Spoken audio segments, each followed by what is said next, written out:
Amalake kanami malhamme kuni bale santo mali maltate nafimi mali anneke mabna jala usta yanni ke na jinke nafimi burmata amman si jala do ma beta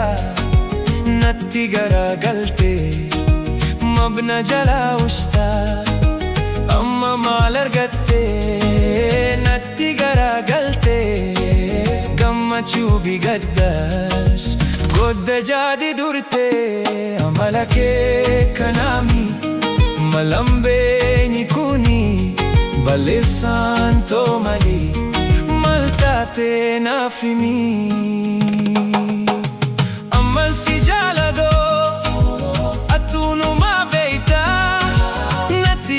galte maaf na jala usta wani jalala keti akkanyata na hude o sonta esiyadu jalalinan kutafude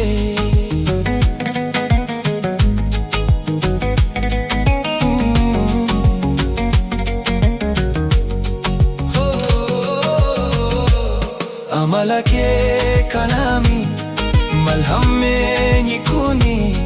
bale santo mali maltate nafimi mali anneke mabna jala usta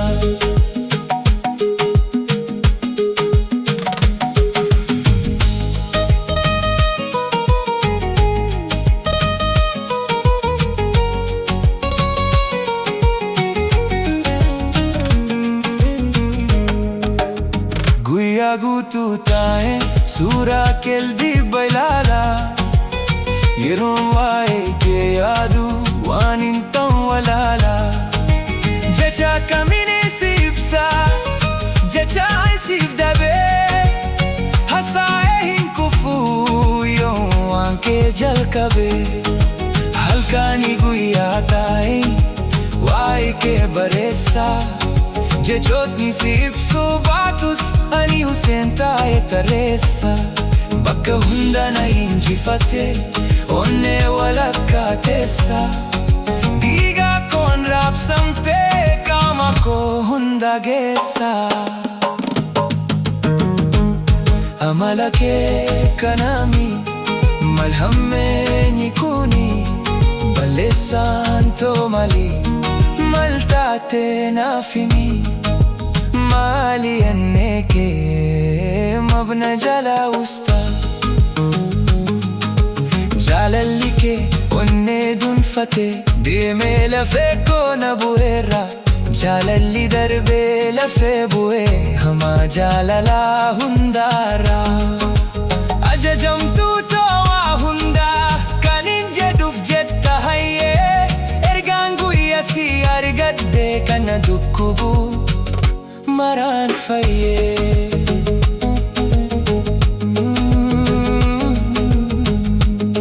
akkanyata na hude osonta